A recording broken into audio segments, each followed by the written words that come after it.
que o inferno é aqui. Bem, você está certo. O inferno é aqui, no centro da terra. E lá há almas atormentadas, dia e noite. Não há festas no inferno, não há amor, não há compaixão, não há descanso. É somente um lugar de sofrimento além do que você possa imaginar. Quando as pessoas vão para o inferno, elas conservam os mesmos sentimentos e pensamentos de quando estavam na terra. Elas se recordam das suas famílias e amigos, e também se recordam de todas as vezes que tiveram a chance de se arrependerem, mas recusaram. O inferno é real. Milhões de almas já estão lá, e muitas outras estão chegando todos os dias. Mas o pior ainda está por vir. No grande dia do juízo final, a morte e o inferno serão lançados no lago de fogo e enxofre. Entre buracos e chamas, pessoas e mais pessoas atormentadas, almas e mais almas queimando. Fogo, dor, desespero, vermes que não morrem, gritos de aflição que soam como música aos ouvidos de Satanás. Disse Jesus: entre nós e vós está posto um grande abismo, de sorte que os que quisessem passar daqui para vós não poderiam, nem os de lá passar para nós.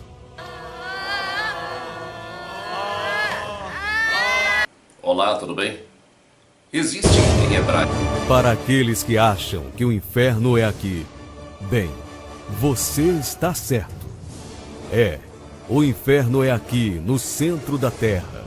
E lá há almas atormentadas, dia e noite. Não há festas no inferno, não há amor, não há compaixão, não há descanso. É somente um lugar de sofrimento além do que você possa imaginar.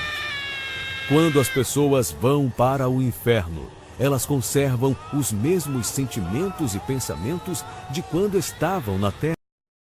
Elas se recordam das suas famílias e amigos, e também se recordam de todas as vezes que tiveram a chance de se arrependerem, mas recusaram.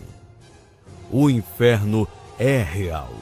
Milhões de almas já estão lá, e muitas outras estão chegando todos os dias. Mas o pior ainda está por vir. No grande dia do juízo final, a morte e o inferno serão lançados no lago de fogo e enxofre. Entre buracos e chamas, pessoas e mais pessoas atormentadas, almas e mais almas queimando. Fogo, dor, desespero, vermes que não morrem, gritos de aflição que soam como música aos ouvidos de Satanás. Disse Jesus: entre nós e vós está posto um grande abismo, de sorte que os que quisessem passar daqui para vós não poderiam, nem os de lá passar para nós.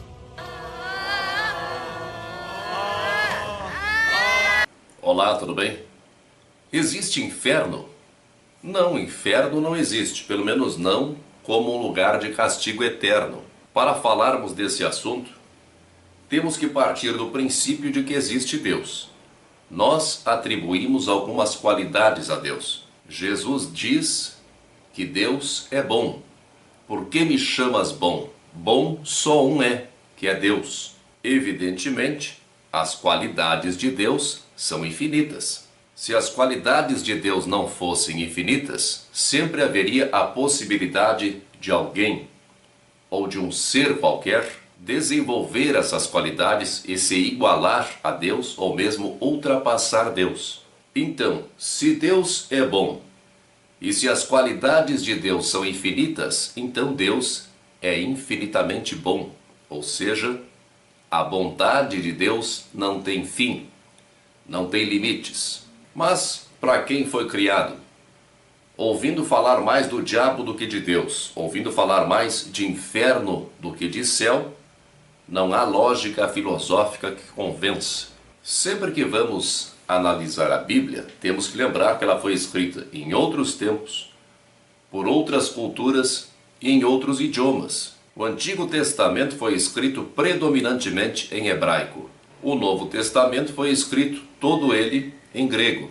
A palavra que traduzem como inferno no Antigo Testamento é Sheol. No Novo Testamento, há duas palavras que traduzem como inferno: Hades e Geena. Inferno é uma palavra latina que se refere a inferior, ao que está embaixo, ou seja, às regiões inferiores da terra. Infelizmente, os tradutores da Bíblia se utilizaram da palavra inferno para traduzir três palavras diferentes com significados diferentes: Sheol, Hades e Geena. Sheol é uma palavra hebraica para designar sepultura. Sempre que você ler a palavra inferno no Antigo Testamento, ela está se referindo à sepultura. Só isso. Não há nenhuma referência a dor, a sofrimento e muito menos a fogo. Essa concepção não existia no Antigo Testamento. Quando é que surge essa imagem do fogo eterno? Jesus, algumas vezes, faz referência a Geena. Você dificilmente vai ver isso, porque a maioria das Bíblias simplesmente traduz por inferno. Mas algumas vezes Jesus se refere a Geena e algumas vezes Jesus se refere ao Hades. A Geena, ou o Vale dos Gemidos, é mencionada desde o Antigo Testamento, desde Josué. Era um vale onde foi construído um altar ao deus Moloque, onde eram feitos sacrifícios de crianças. Até reis dos judeus, como Manassés e Acás, queimaram seus próprios filhos em adoração ao deus Moloque. O profeta Jeremias protestou contra esta monstruosidade. Está aqui em Jeremias capítulo 7, versículo 31. Construíram os lugares altos de Tofete, no vale de Ben-Enom, para queimar os seus filhos e as suas filhas, o que eu não tinha ordenado e nem sequer pensado. Isso é Javé, ou Deus, na concepção do profeta Jeremias, falando através do próprio Jeremias. E nós vemos que se aqui é Deus que está falando, se é Deus que está se manifestando, nós vemos que a ideia de pessoas queimando é contrária à vontade de Deus. Mais tarde, o rei Josias destruiu aquele local de culto e transformou aquele vale no depósito de lixo de Jerusalém, onde eram queimados cadáveres de animais e de criminosos. Depois da morte de Josias, o culto ao deus Moloque foi reativado por algum tempo. Nesse depósito de lixo, o gás, provavelmente metano, produzido pela própria deterioração do lixo, é que fazia o fogo ficar assim. O adjetivo grego traduzido como eterno é eonios, derivado do substantivo eon. Acontece que eon não é e nunca foi sinônimo de eternidade, nem pela etimologia da palavra, nem pela lexicografia antiga, nem pelo uso.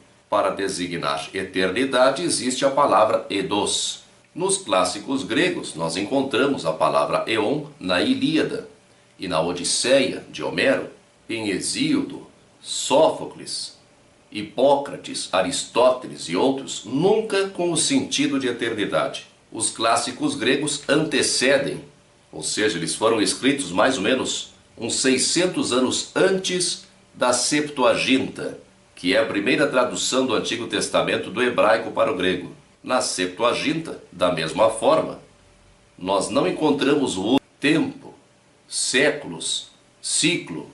No tempo de Jesus, escritores judeus que utilizavam a língua grega, como Flávio Josefo, também não utilizavam o substantivo eon com o sentido de eternidade, e nem depois de Jesus. Os chamados pais da igreja, pelo menos até Santo Agostinho, que viveu ali pelo ano 400 depois de Cristo, também não utilizavam eon com sentido de eternidade. O principal uso na língua grega para eon é no sentido de era, ou seja, um determinado período de tempo. O castigo eterno, ou o que chamam de eterno, é o castigo por uma era, o castigo por um determinado período de tempo. Lembrando que castigo é purificação.